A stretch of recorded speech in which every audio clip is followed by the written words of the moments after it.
The bill seeks to amend the Electricity Act of 1999, described by government as inefficient, to address the electricity generation, transmission and consumption challenges of the time. The bill tabled by the Energy Minister Ruth Nankabirwa has proposed an increase in the funds the Electricity Regulatory Authority can retain and spend at source from 0.3% to 0.7%. Clause 17 of the bill seeks to amend Section 83 of the Parent Act to provide for a fine of 10,000 currency points or 20 million shillings for a licensee or a company generating or distributing electricity who fails to comply with the terms and conditions of the license. So we feel that this is important in that it would enable them to perform their functions even better if what they are requesting for is passed by Parliament.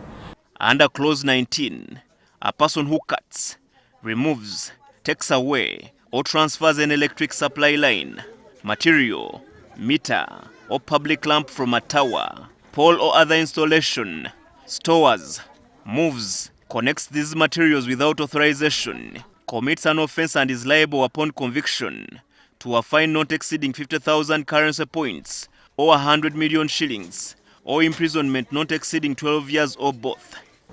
ERA tried to install modern gadgets to monitor who is interfering by putting cameras on these electric lines, high-powered electric lines. But do you know what happens is that these people, they first go for the camera, they go destroy the camera, then they begin vandalizing the electrical installations. And so that is one of the provisions that this bill is making. And if you receive stolen lines or materials, you will pay a fine of 40 million shillings or imprisonment for 10 years. Under Clause 20, if found liable of electricity theft, you will be fined 40 million or imprisonment for 10 years or both. Of someone cutting a talon in order to get scrap metal to take to steel rolling or wherever they take them, but then that disrupts industries, it disrupts power supply for agriculture, it disrupts power supply for everything. If the minister was bringing the bill together with the issue of cost and access, okay? For West Nile, first of all, access. Before you talk about the cost, am I able to access the electricity? 2, is it cost friendly? And then 3, are people who vandalize it, if there are people who vandalize what we're able to access.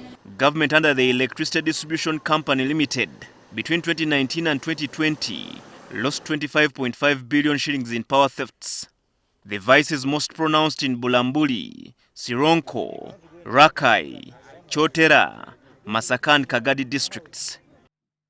Energy Minister Ruth Nankabirwa will on Wednesday appear before the Natural Resources Committee of Parliament to justify the relevance of this bill.